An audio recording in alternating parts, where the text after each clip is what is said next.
Welcome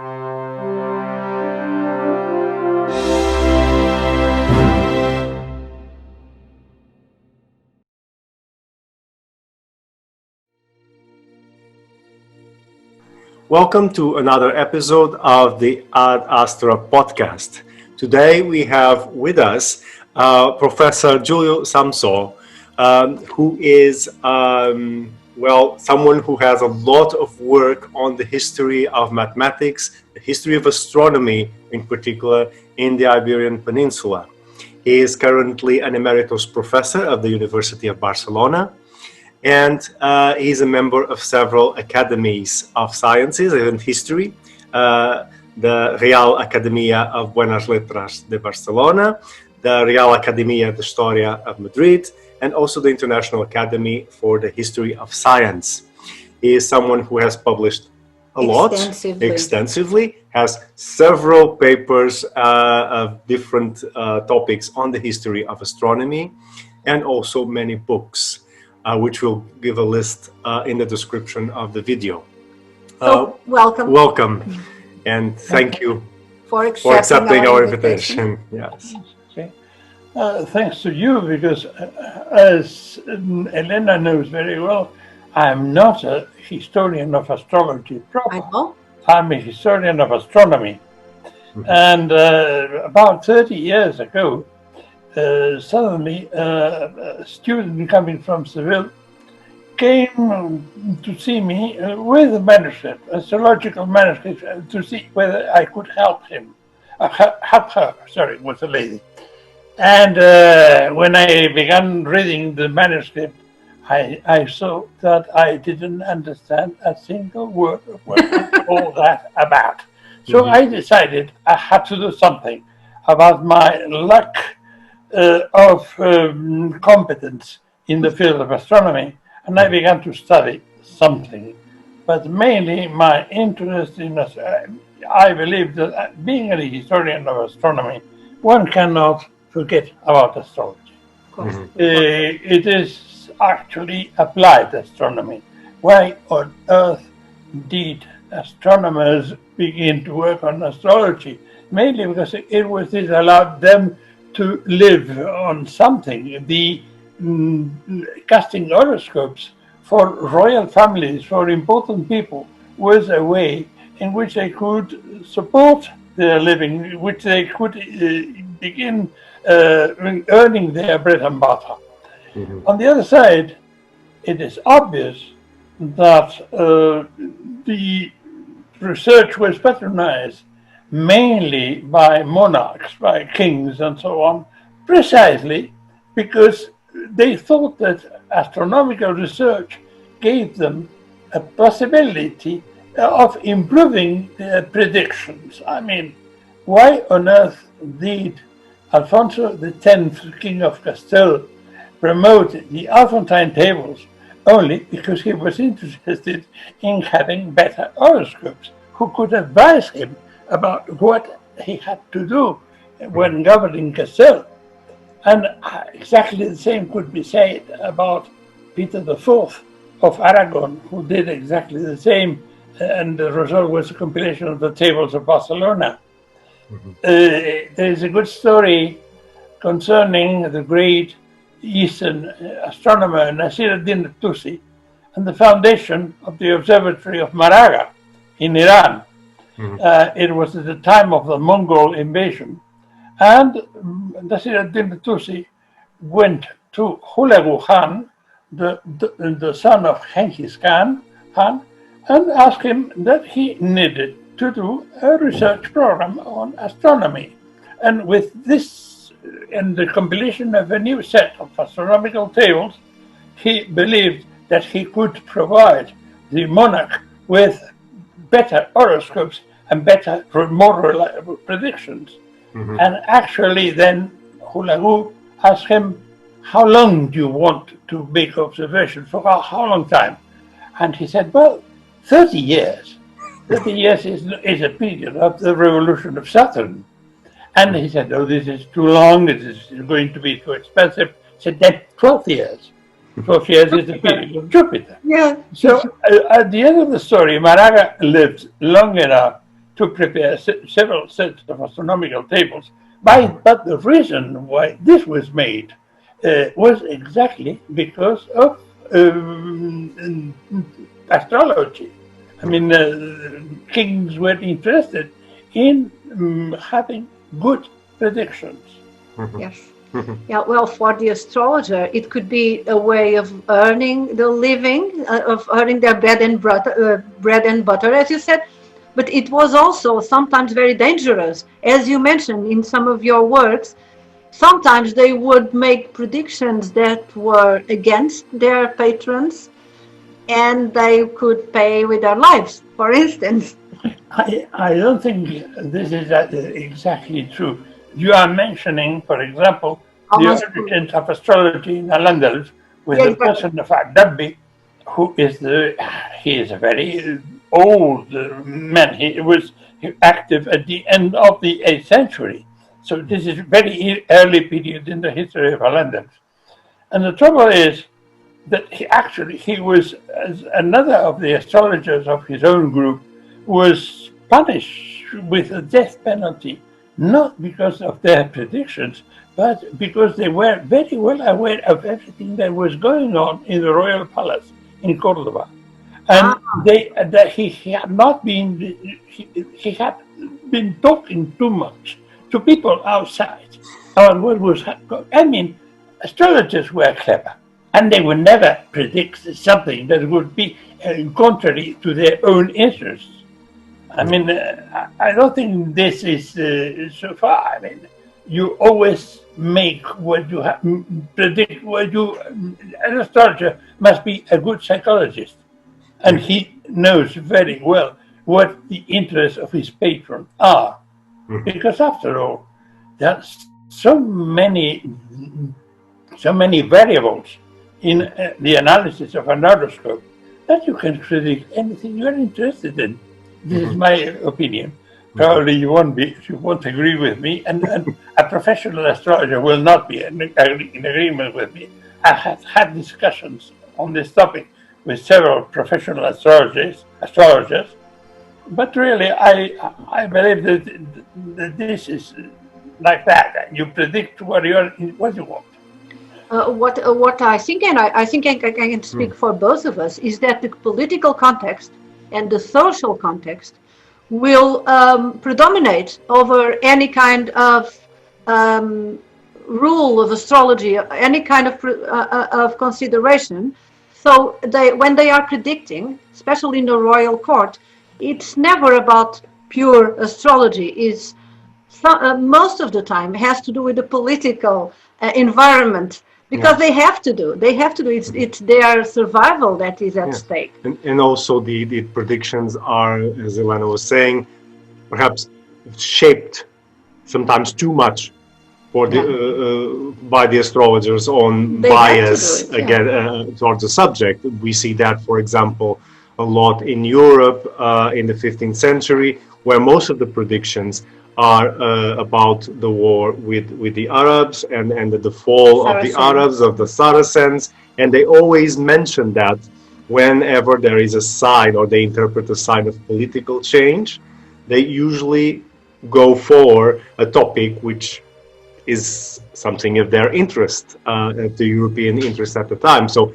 I agree with you in that aspect, in which it is strongly shaped by the circumstances, either of the astrologer, personal, in the sense that he has a patron. He has a patron. He has a context which he has to somehow please, and also his own conceptions and political beliefs. I think would shape a lot of his predictions.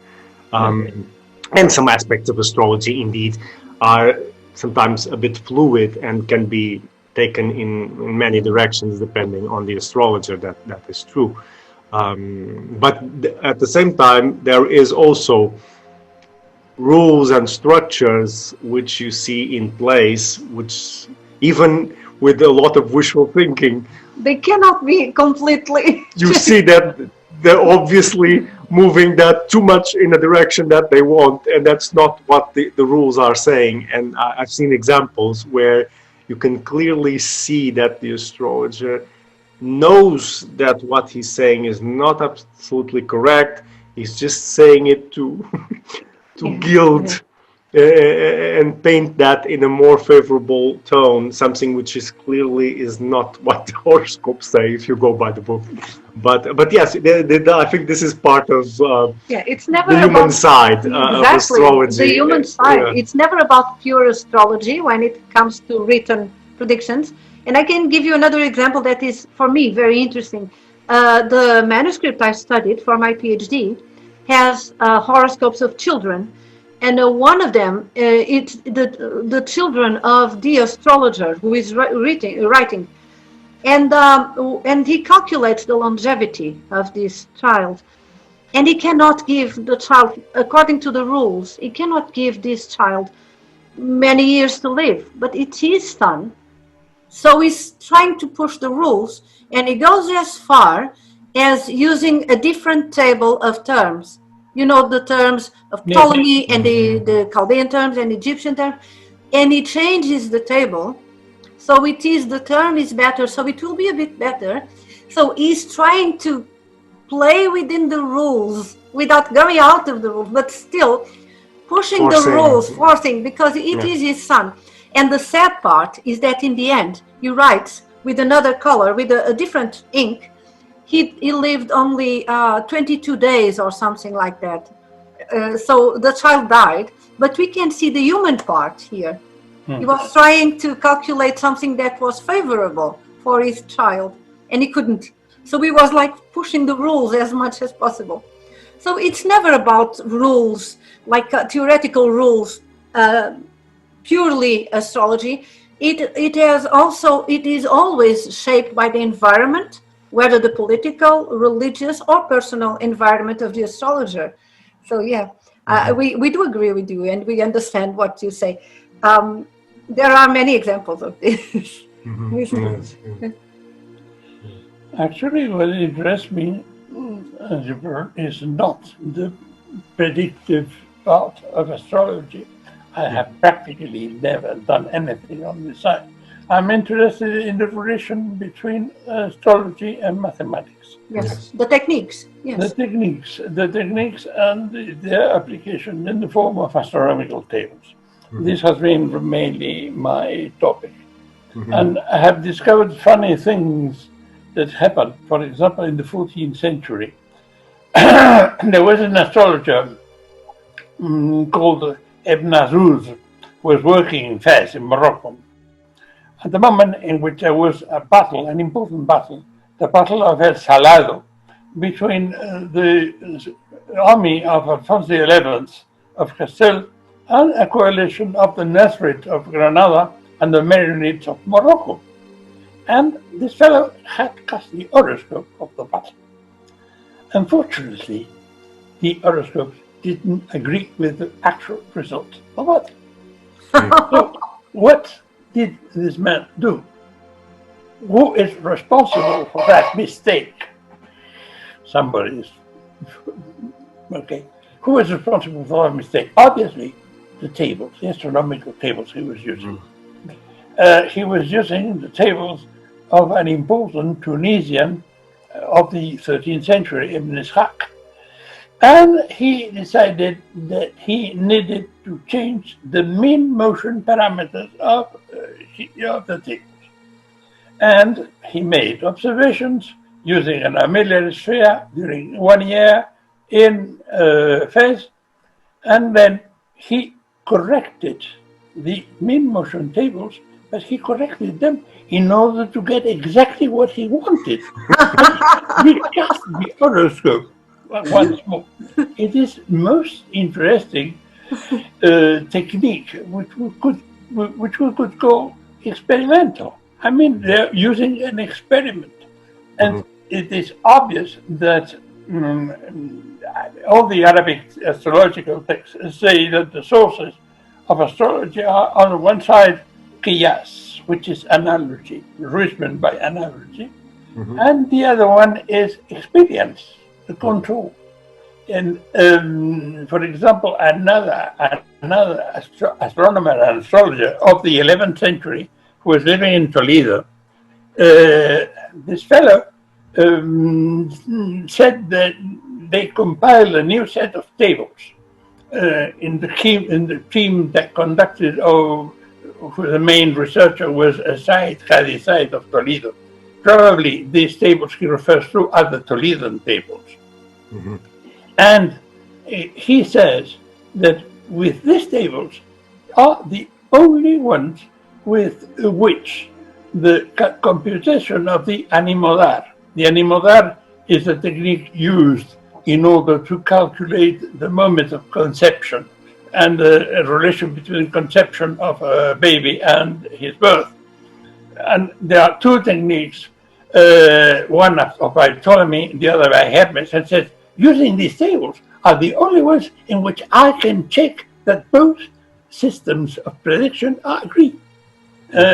Which means, again, this fellow had compiled a list of horoscopes, an important list of horoscopes, which he could check the validity of the methods he was using. Mm-hmm. This idea of experiment, experience, tajriba in Arabic. This is a topic that interests me a lot. Yes, yes, yes. And for a long time, I couldn't understand how they could confirm the conception time, because it's. But I read somewhere, I was trying to remember, I don't remember where, but I read that the noble ladies, like queens and duchesses, they were encouraged to take note and to write down the time of conception, or the time they thought they would conceive a child, so they could compare, well, not that they, but so that someone else, a physician, could compare and to predict the time of birth or have an idea. So the time of conception, that for us is kind of a strange thing, it was something that they would be attentive to, and they would try to write down. So the animodar makes more sense to me in this context. Yeah. Yes. And it's interesting to see this moving along between a need for precision within the mathematical sense and the accuracy of astrology and of predictions, and how these things affect one another, yes. and how things are put in motion due to this need for accuracy and to do proper outcomes, which I think it's quite interesting. And then Professor Julio has published an edition of a book of Muada Jayani, 11th century, Jaén in south of Spain, mm-hmm. On casting the rays. Casting the rays, yes. Casting the rays. And this text is extremely important, because when you read it, you realize something. He is saying, I don't believe in all that stuff, but if you want to do it well at least. He corrects the techniques used by astrologers. Mm-hmm. It gives them the mathematical correct system, mm-hmm. which is obviously far more complicated. Yeah. Because you must realize that if you complicate the technique for casting the horoscope, dividing the houses, casting the rays, or studying projections, the immediate consequence is that your horoscope is more expensive. I mean, you are increasing the value of the horoscope by complicating the whole thing, because there is an enormous difference between what I believe is popular astrology and astrology for people, for wealthy people. Mm-hmm. Yeah, that was exactly what I was going to ask. If there were, in your opinion, different levels of astrology, you just replied, yes. In the case of the Iberian Peninsula, I am absolutely convinced. Mm-hmm. And I have three examples of this. I mean, the oldest system of astrology known is the so-called system of the crosses, the system cruces in Spanish. Libro de las Cruces, yes. It is documented in 39 verses kept, which I edited many years ago, by Adabi, this fellow who was the earliest Andalusian astrologer known. And these 39 verses establish a system of prediction which is extremely simple. You don't need to worry about calculating exactly the positions of the planets. Because with the zodiacal sign, that's enough. You don't need to worry either about the division of the houses. They are all equal. And they begin, this system of the crosses, which was known since the end of the 8th century, was reached very important, was very well known in the time of Alfonso X, because he promoted the compilation of a book called precisely Libro de las Cruces, the Book of Crosses. Yes. Sorry? Yes, yes, Libro de las Cruces, sorry. Yeah. He prepared this translation of an Arabic source of the 11th century called El Libro de las Cruces.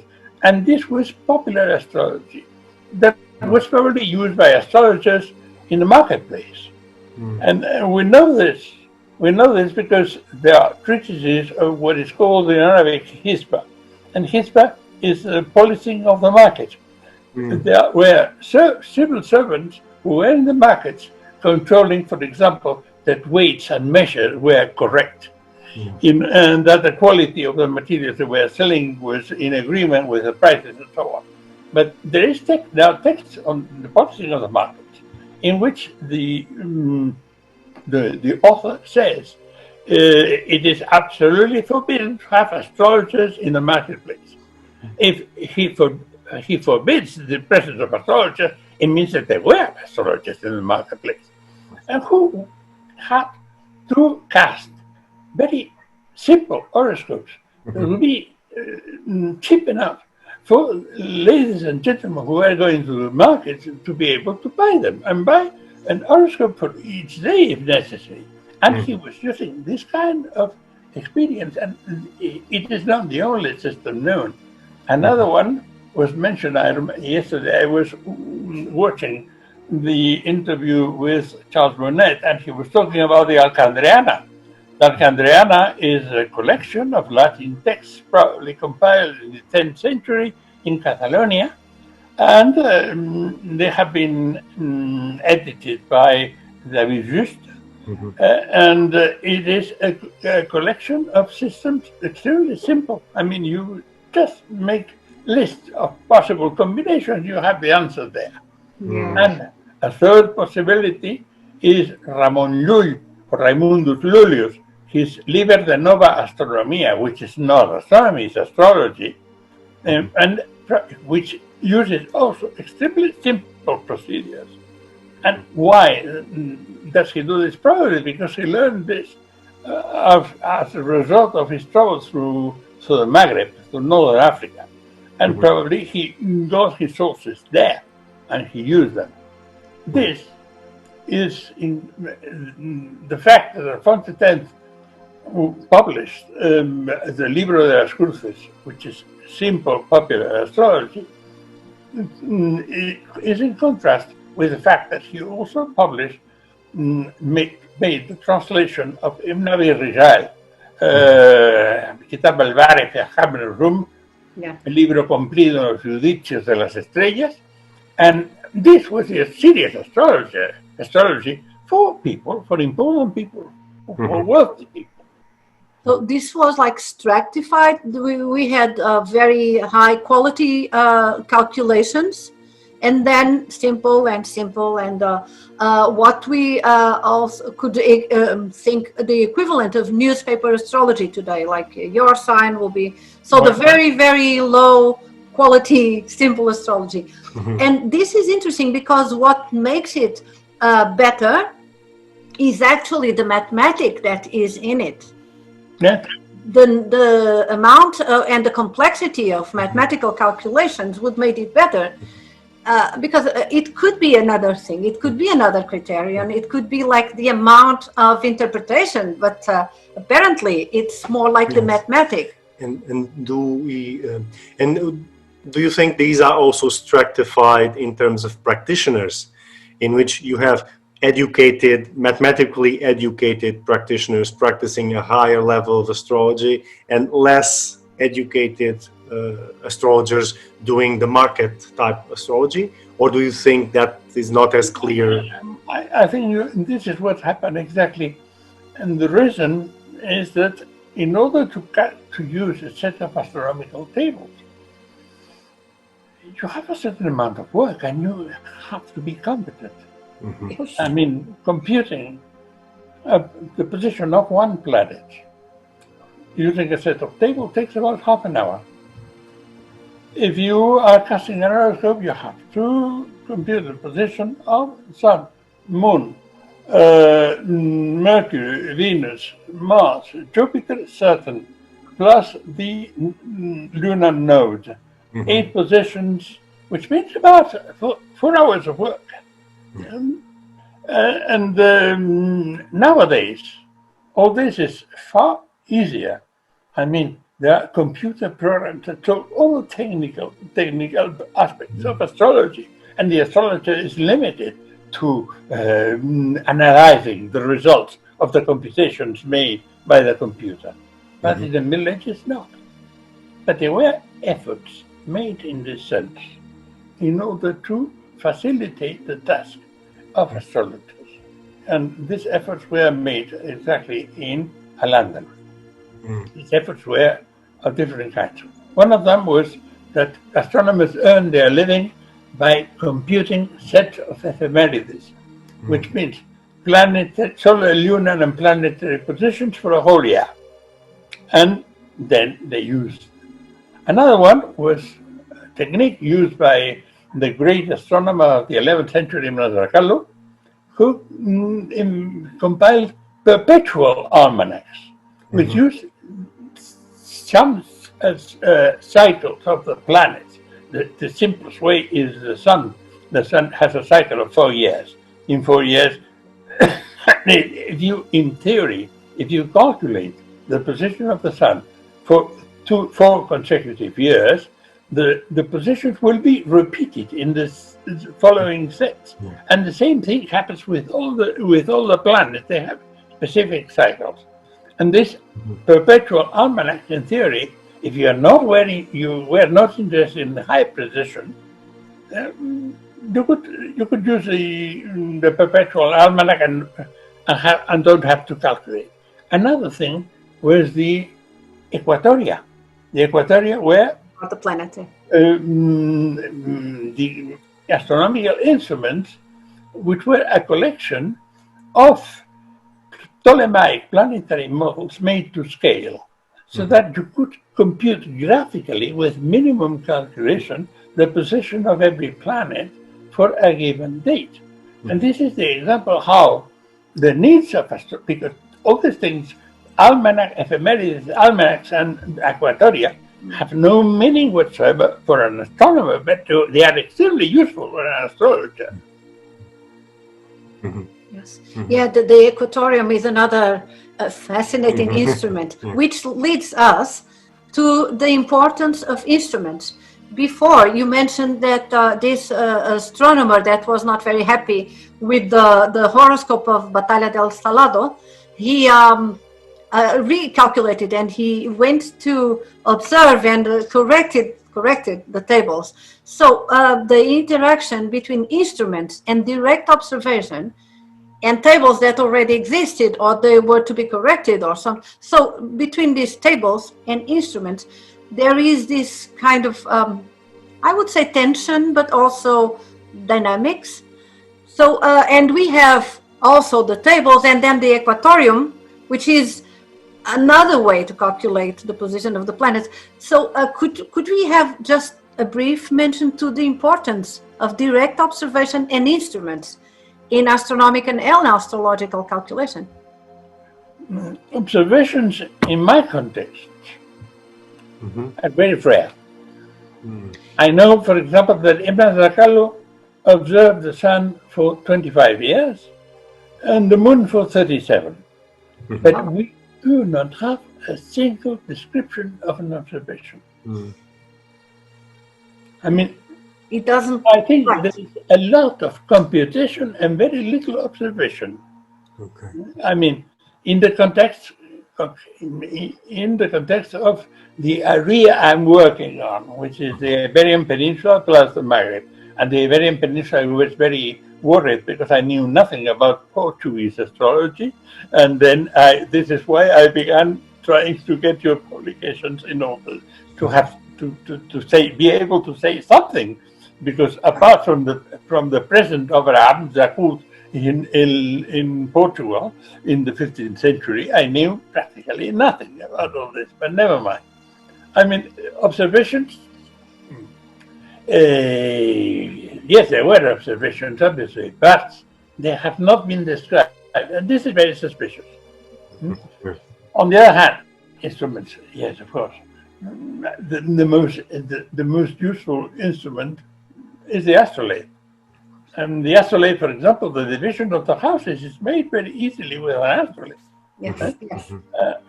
I mean, apart from this, we could say that, for example, yes, astronomical clocks, which were described in the 11th century by Ibn Khalaf al-Muradi, a manuscript extant in the Florence Beicea Laurentiana library, and which was copied at the court of Toledo in the time of King Alfonso, the Arabic text. And it has been published, and it contains a description of several clocks, which instead of having a standard dial like the ones we are used to see, they were astronomical clocks in which you could see at each moment which was the ascendant degree, where was in which sign was the sun, and also the other planets, and this appears in the 11th century, and then it's developed enormously by the clocks of Alfonso X.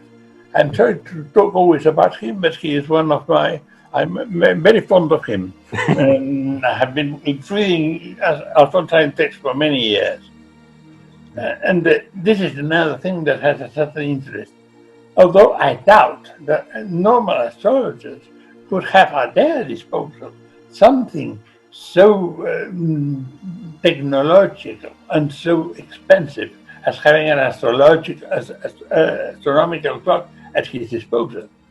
I mean, no, an astrolabe was probably, an astrolabe and an equatorium was probably the maximum he would afford. So would they use the astrolabe and the equatorium in combination with the tables, or would they just use the tables and trust? If they use the equatorium, they could avoid the use of tables. Yes, yes. That is why, I don't know, if they were particularly meticulous, they could use the tables and then confirm or something. Because No, I think they overlap. I mean, if the astrologer was lucky enough to have an equatorium, he would save himself a lot of trouble and a lot of work. Yeah. Okay. So they don't overlap, they just replace each Yeah. other. Yeah. And I believe that these were instruments designed for astrologers. Yeah, specifically the equatorium. Yes, Okay. yes, of course. Okay. So in that sense, we would have at this point an industry of production of instruments for astrological use. Yes. Either tables or instruments. Mhm. Yes. Either tables, almanacs, or instruments, physical instruments. Yes. I mean, and this industry remained until the last period. And until, for example, Granada was conquered by the Catholic kings in 1492. But in 1483, I think, but in the 1480s, an astrolabe was discovered in Granada, and I saw it for the first time about in 1990s, and it was made in Granada with only one plate for the latitude of Granada, and it had been made about 7 or 8 years before the entrance of the kings, of the Catholic kings in Granada. So there was an industry in Granada at the end of the 15th century. And we have lists of astrolabe makers, enormous lists. David King is the one who has done Yes. astrolabes, and he has data bank with all kind of information on astrolabes. Yes. Yes, yeah, well, it is incredible. I also liked one example you mentioned regarding still the matter of precision, in which, according to the house divisions, I don't recall the name of the author, but he says in the tables that you can use the dual longitude method as a simple method for simple things, but if you want for important things, you need to use a more complex method, in that case, the standard method. And this is, if I remember correctly, it was said by Ibn Ishaq al-Tunisi. At least I have read this ascribed to him. Probably he was not the only one. yes, but that shows us that even in the more mathematical complex usages, there was still this discussion in associating, let's say, mathematical complexity to precision and to better work with the astrological predictions. There's always this I mean, obviously, horoscopes that were compiled with difficult, intricate methods were more reliable, probably. Or they considered to be more reliable than others that were very simple. Yes, exactly. Okay. So mathematics was the criterion for quality. That is one of the interesting points that we are making here, that this would be like one of the standards for quality, the number and complexity of the mathematical calculations involved. And just out of curiosity, I don't know if there's a direct answer for this. Someone who was at this period and at this point in space in Al-Andalus, a mathematician, so someone who was a proficient mathematician, who could calculate tables, who could do horoscopes with this kind of complication, how would they get their education? Do we have an idea how this teaching of mathematics or even astrology was made at this time? There's no information about higher centers of education until perhaps the 14th century, and it is doubtful because mainly the first madrasa is the Islamic institution for higher learning. The first madrasa corresponds to 14th century in Granada. Nowadays you can see it because it is right in front of the cathedral of Granada, which used to be the great mosque of Granada, of course.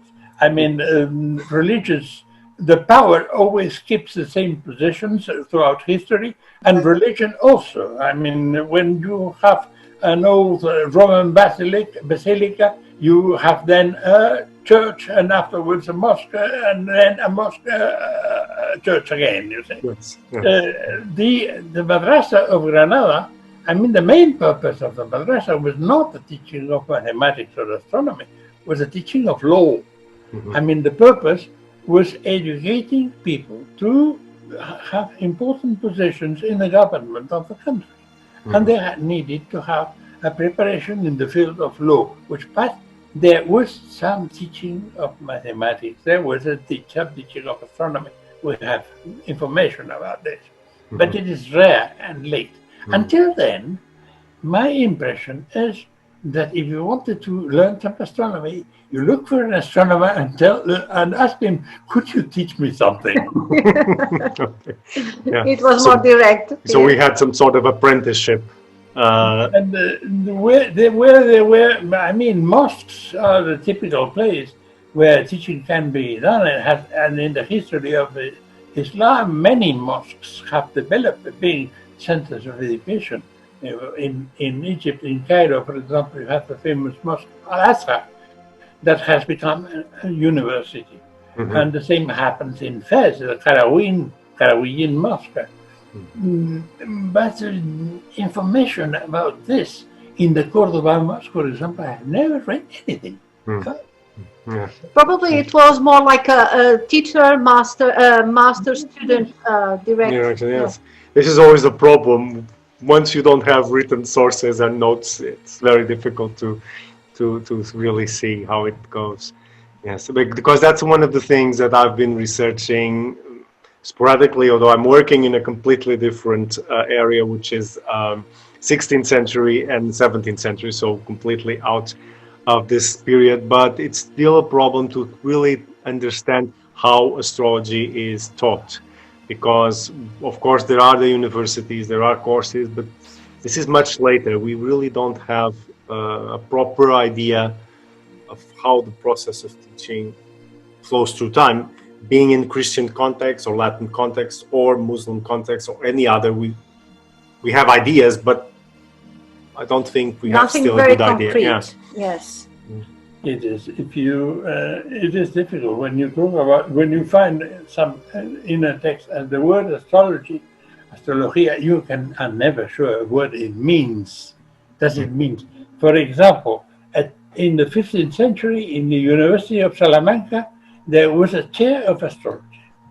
But when you analyze the syllabus of what they were actually teaching, 80% was astronomy.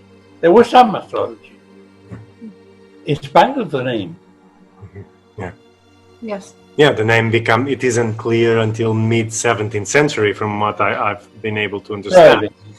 It shifts, so we never know exactly what they're talking about and how much astrology is contained within the astronomical study, as the example you were giving, because we never know where they draw the line between what's astrology and what's astronomy, because even the spheres, most of the times, not the sphere itself, the Sacrobosco, but most of the sphere commentaries that come afterward always have at least a little bit of astrological knowledge into it. Yeah.